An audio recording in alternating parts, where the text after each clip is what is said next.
Hello everyone and welcome back to my channel. As you can see, I have got quite the monster stack of books right here.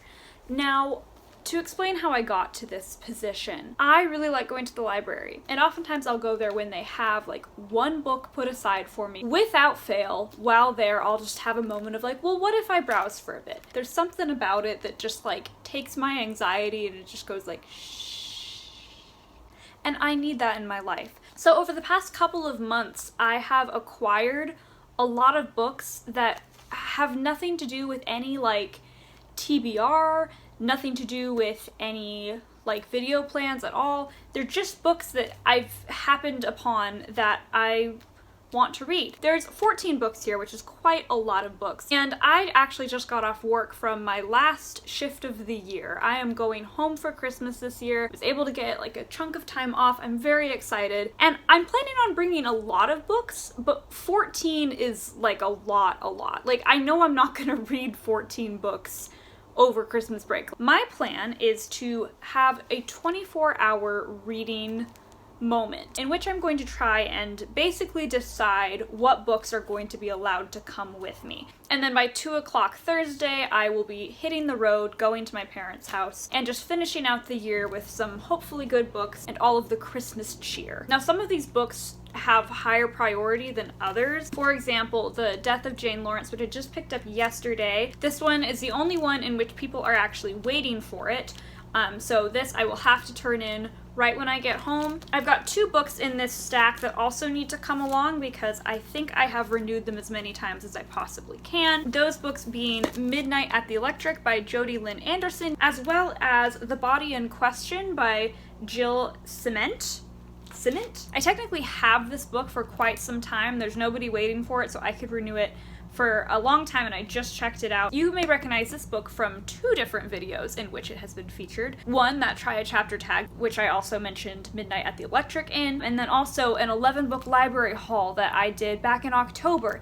In said library haul, I posed a challenge for myself, and I basically said once I like get to the end of this stack, whether that's like I read half of them, DNF'd half of them. Basically, just once all of these books are back at the library, I'm going to rewatch that video and look at what I predicted I would rate all of the books, and then like if I get a certain amount right, I get a prize or whatever. This is the only book of that haul that I have yet to read. I had to turn it in and recheck it out because it's been so long. So even though I have this one for a while, I don't want to go into the new year with it. I want to just get this one done.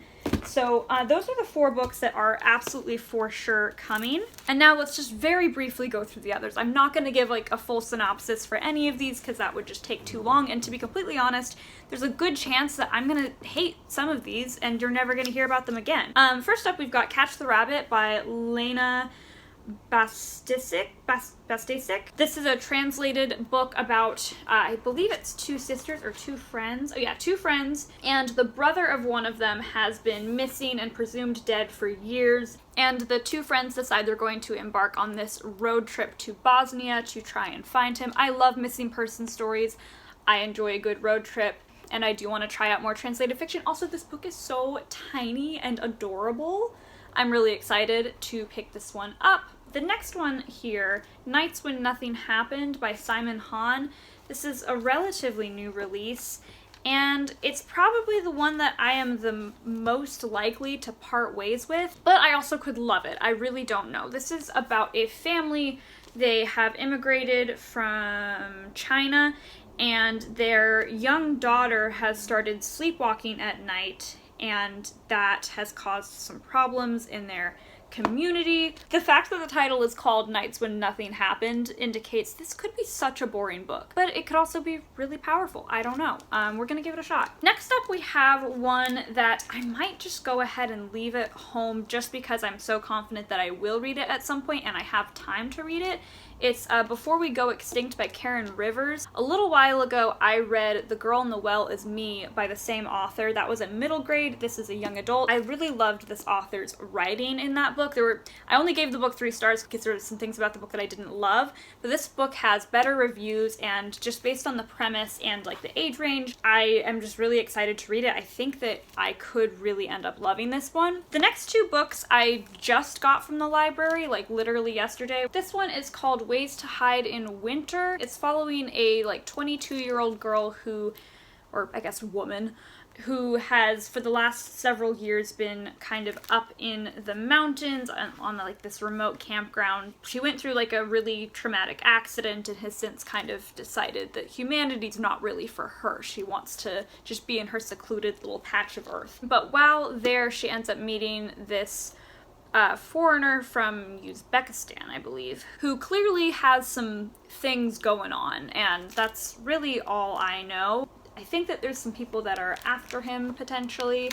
I don't necessarily know how, like, thriller this is, if it's more like thriller, if it's more like women's fiction, I don't know, but I'm excited for like the intersection of the two. Next up we have one that I'm also pretty excited for. It's called Dog Island by Felipe Claudel. This is another translated work of fiction. It's translated from French. It's about this tiny little island that's very secluded and self-sufficient, basically has no contact with the outside world, and one day 3 unidentified bodies wash ashore, and the town kind of collectively decide they're gonna help cover up these bodies, which I have definitely read about cover-ups before, but never really in this context, so I'm quite excited to give this one a go. This one I may need to bring with me just because I like keep going on my library page and like a person keeps waiting for it and then they'll go away and then like it'll pop up again. So it seems like there is enough interest in this book to where like I should probably get Crack-a-Lack. And some of these other books I'm like, I've never heard of them. I don't know who else has.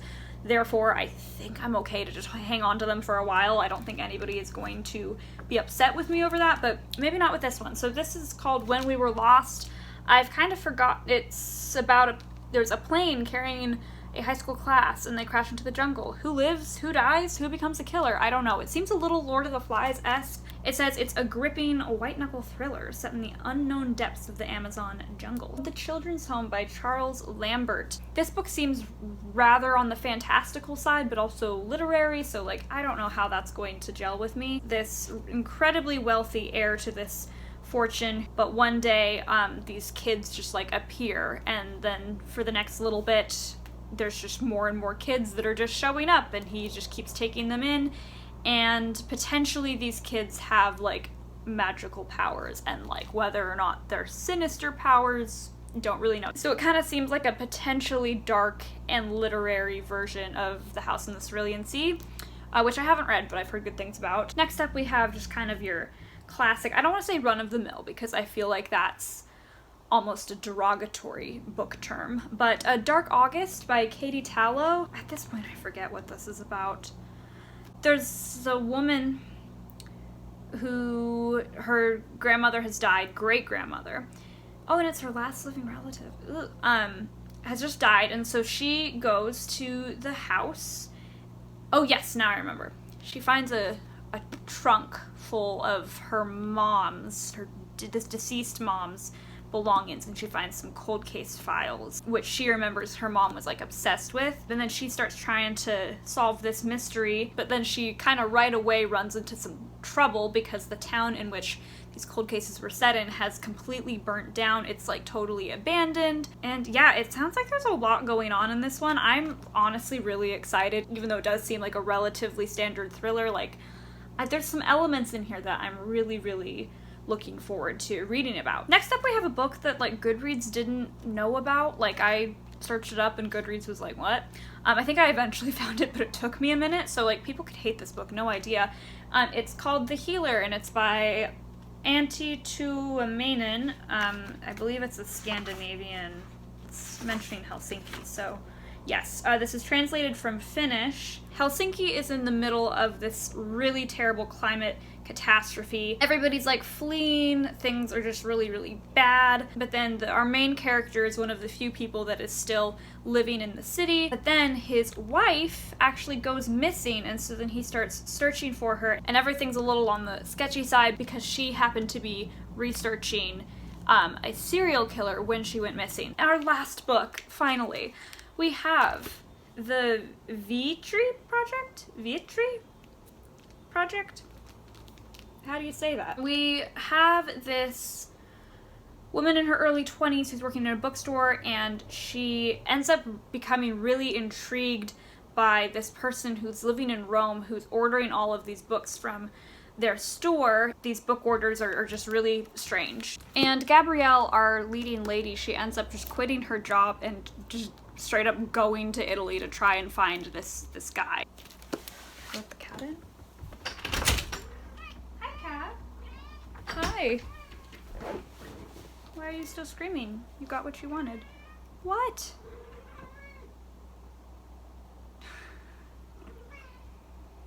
The cat wants to just roll on my floor for a bit. Do you want to be in the video?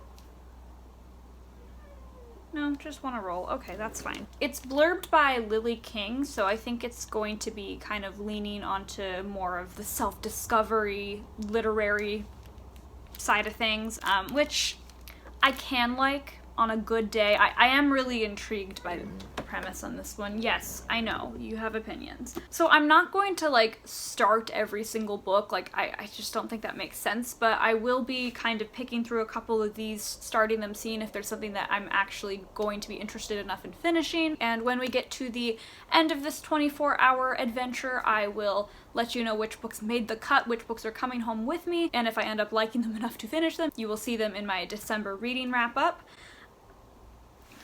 Thank you for coming along with me. Okay, do not go behind the chair, please. Don't do it. Here. No. Not an option. Oh my gosh, his eyes are huge. He's gonna kill me. Can you come out from behind the chair, please? You do bad things when you go behind the chair. I was raised with dogs, and I don't understand cat language or how to interact with cats. This is Claudel, my roommate's cat, and he wants to go.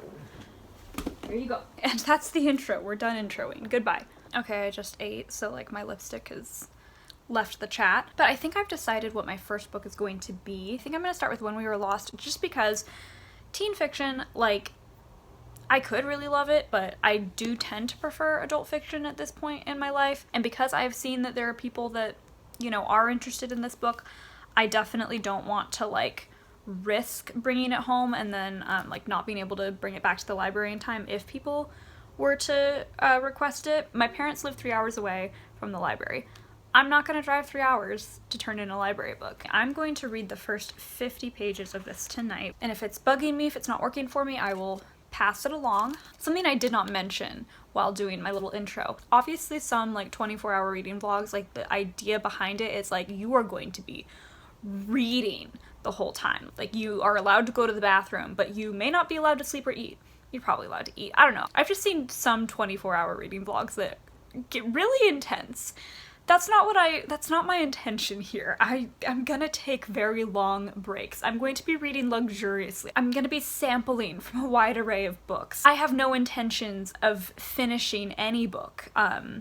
That's like actually the opposite of what I'm trying to do. I opened it and it's like all of this stuff about like you can't see that, all this stuff about James Patterson, and I was like, does James Patterson have a different like name now? Wait, hold on. Did James Patterson make his own imprint? Why does that make me kind of mad? Okay, so James Patterson wrote the foreword for this book, and it's literally just like 2 paragraphs, and yet he felt the need to put his entire publication, his entire backlist on like the title page of this book. This isn't that deep, but like, man, the audacity of James Patterson, am I right? I did read the Maximum Ride books when I was in like middle school. They're interesting novels. But anyway, I'm gonna go ahead and read the first 50 pages of When We Were Lost, and if I hate it, then somebody else will get to enjoy it. Okay, so 50 pages through with When We Were Lost. It's definitely allowed to come home with me. Basically in the first little bit, the plane crashes, they wind up in They don't totally know where, but they think they're somewhere in like South America. There's 19 survivors, all of which are students from the school. And I like that there's 19 of them, just because sometimes when like survival groups are too small, there ends up being less of a fear factor. Because like if there was like 3 of them right from the get-go, for pretty much all of the early stuff, like I know they're not gonna kill one of them because they just can't afford to. But when we've got like a large cast of characters, I'm like, we could drop like flies. So I like that there's 19 of them. Obviously, I do not expect to like know the names of all of them, to get to know all of them in the slightest. But one thing I will say is I wish we could get like just like a play-by-play of who these people are, because right now we're just kind of bouncing around like Chloe said this, Joel said this. There's a lot of people that are just names, and like if they get any description at all, it's just like, oh, I think he's in my science class. Like it's just really, really limited. And I'm just kind of waiting for like the standard like, this is Julia, she is this, she is that. And it does like make sense because the protagonist is a very apathetic kid who doesn't really like any of his classmates, which like I get it, but I can see that being a potential struggle if we don't change that up within the next little bit. Although I will say I think with the 19 we're gonna lose some numbers relatively soon is what I'm predicting. We have our first official Christmas pick. This is so not a Christmas book, but it's coming home with me for Christmas. I just edited like 2 weeks worth of footage for a vlog that I did, and I need to go outside or I'm gonna die. So I'm gonna go for a little night walk. Fingers crossed we don't get murdered. And when I come back, I'll do some more reading. I'm back from my walk, and I'm actually trying DoorDash for the first time ever. I have only ever heard terrible things, but the appeal of food just appearing for me tonight was just, whew, it got me. And I have no food, and it doesn't make sense for me to go out and buy food because I'm leaving to go home tomorrow. I've decided I'm going to give Nights When Nothing Happened a try, just because it's one that's definitely on the fence with me. That's the plan. I will let you know how the DoorDash experience is, because that's what you're here for, to hear about somebody trying out a service that has been around for quite some time now. Well, now I feel like kind of a Debbie Downer because the order got here like right away, and I'm very excited.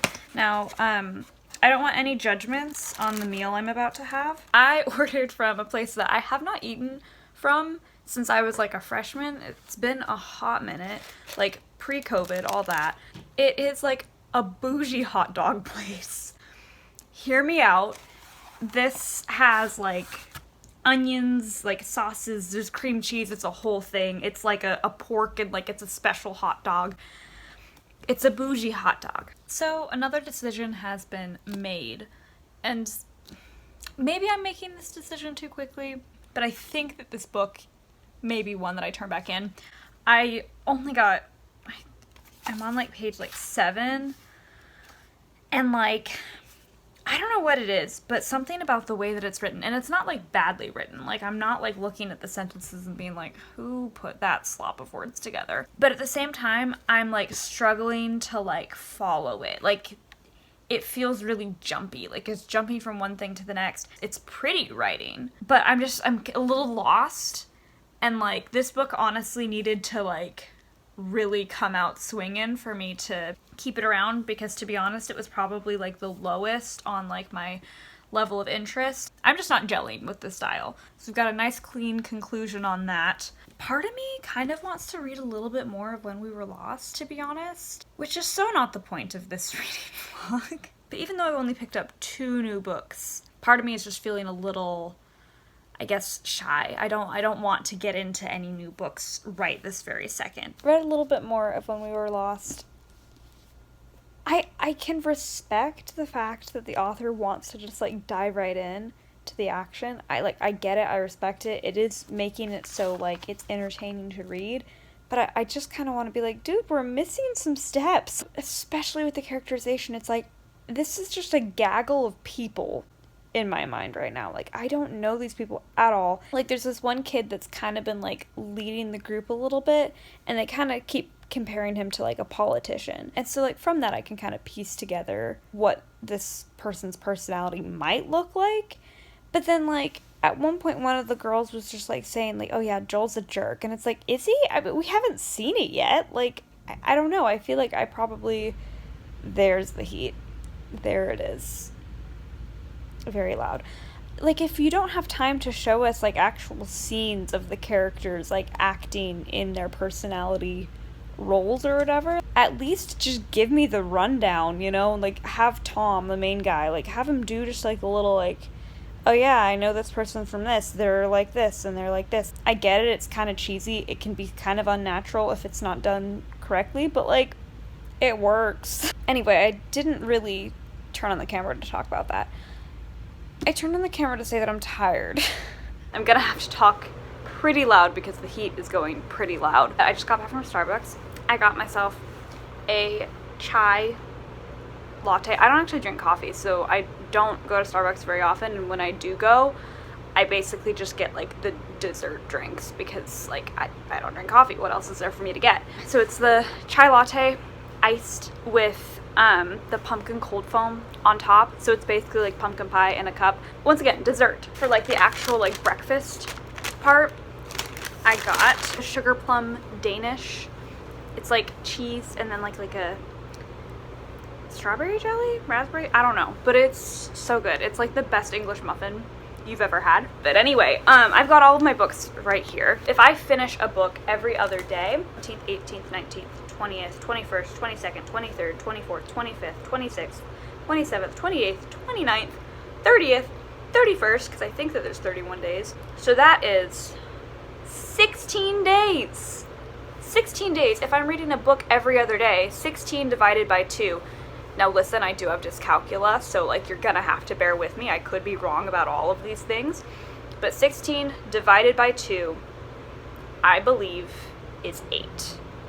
That does make sense. So by that logic, I should be allowed to bring at least 8 books.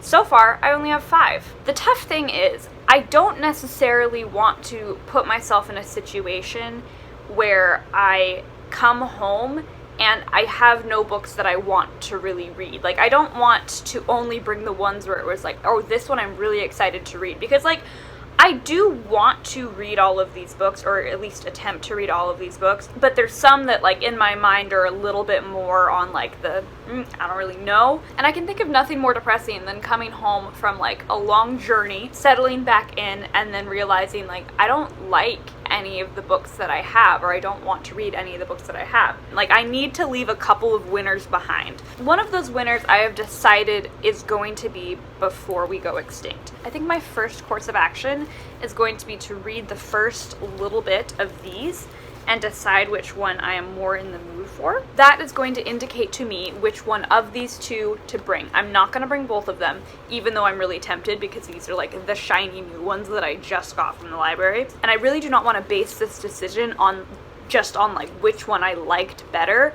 I want to like look at what I already have and kind of decide like, all right, which one is going to give you like a different tone than what you already have from the other books. Like, which one is going to be like a welcome environment for you after reading, say, Midnight at the Electric or The Body in Question. Like, I want to have good variety. Now, the thing is with this one, if I end up choosing Ways to Hide in Winter, that kind of will immediately outrule this one because I feel like out of all of the books, they would be cousins. So if I do choose that one, that will kind of guide my course because I will just eliminate this one. So this is really going to decide it all.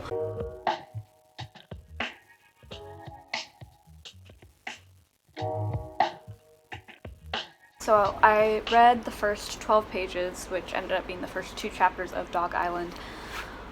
Wow, it's really good. It's written in this like beautiful kind of like omniscient way. The first chapter is mostly the narrator kind of just talking directly to you, and then the second chapter is 3 different people from the island finding the bodies that wash up. So we get right into it, and then it's also just like there's something just so like commanding about the voice. Like, I already just really have to applaud both the author and then of course the translator. I can absolutely see myself reading this in like a day. But we're gonna have to go ahead, put Dog Island down, give Ways to Hide in Winter a go because it could potentially fit better with the candidates. I don't want to say that I wasn't excited about this one, because I absolutely was, but I definitely didn't have the expectation that I was going to like really, really love the writing like right off the bat. It's rare that I go into a book thinking like, oh, and I bet the writing in this is just going to be stunning, because like you never know. That's just not something that a blurb can convey, that the writing's going to be good. One person said that it's cinematic on the back. I already agree with you, Charlie Connolly.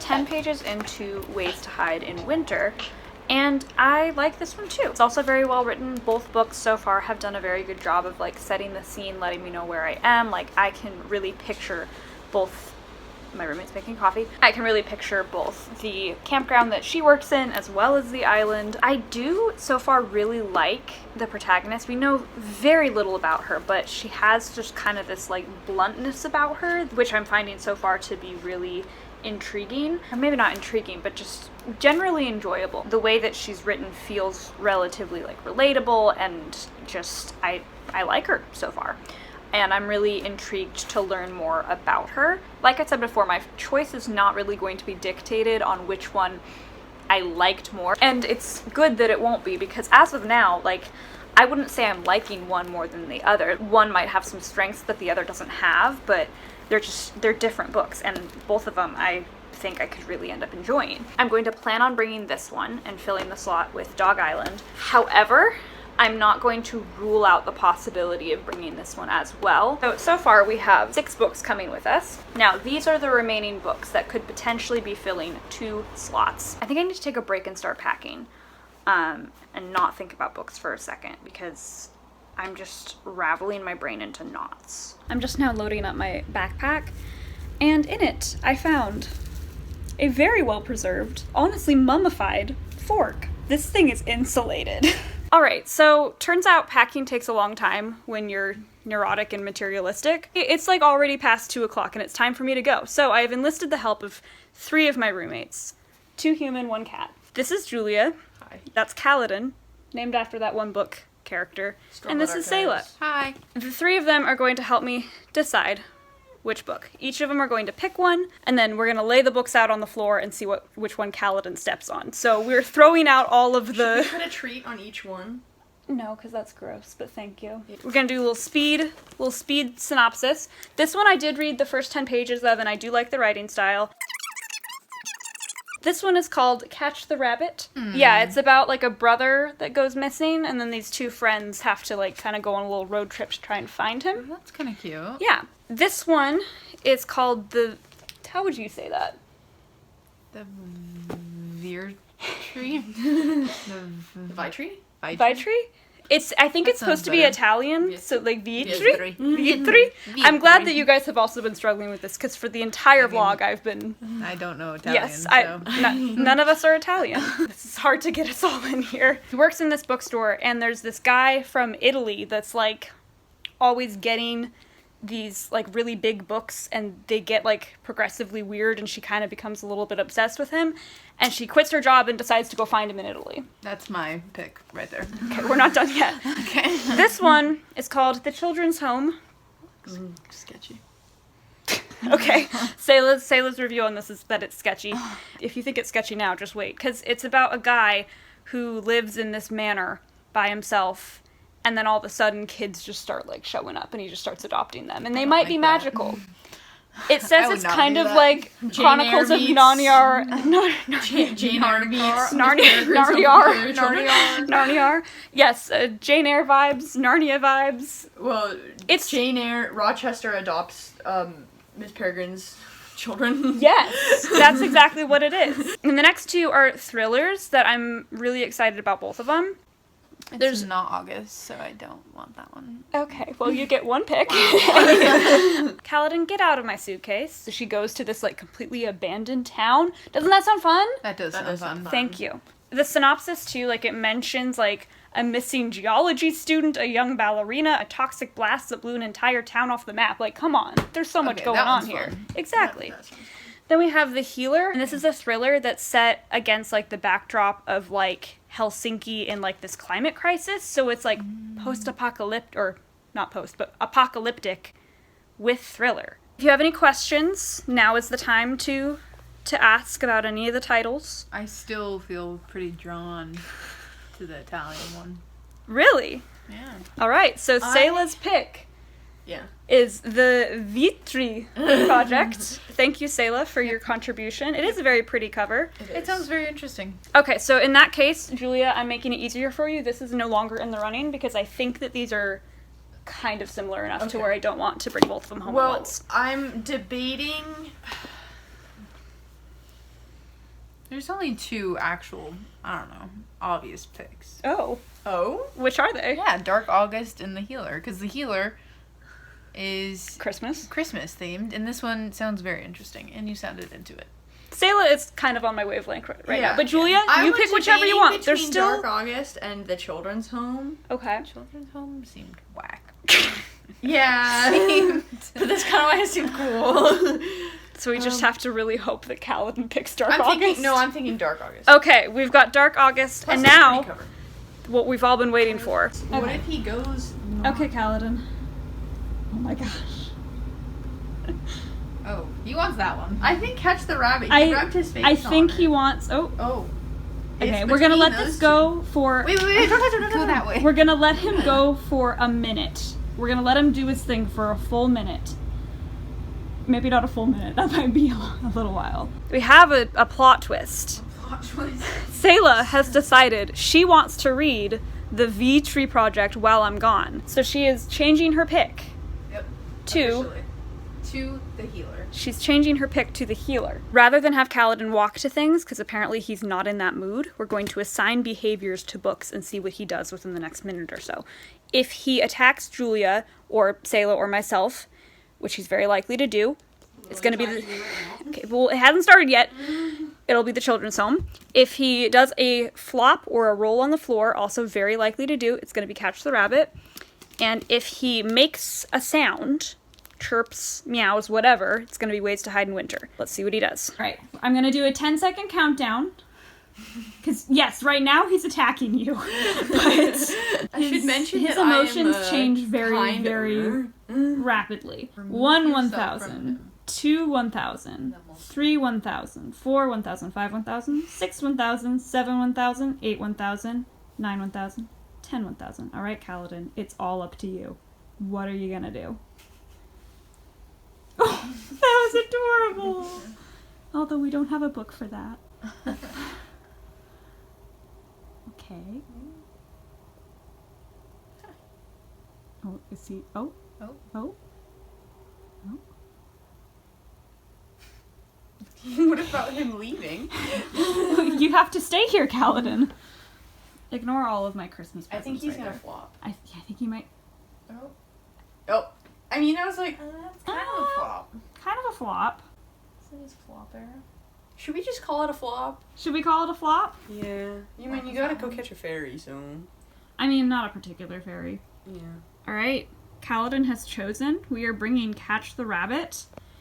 Leaving the He wants to Children's catch Home. rabbits, too. I know, that's so... what he- He definitely does Workout. want to catch... Wait, do you want to catch a rabbit? No reaction. He is 100% now in his flop era. So, it's going to be Catch the Rabbit. It is official. We have our stack. We are going to be bringing The Death of Jane Lawrence, A Keeper, The Body in Question, Dog Island, When We Were Lost, Midnight at the Electric, The Healer, Dark August, and Catch the Rabbit with us this Christmas break. And now, it's time for me to go home. And I'm going home for Christmas! Bye!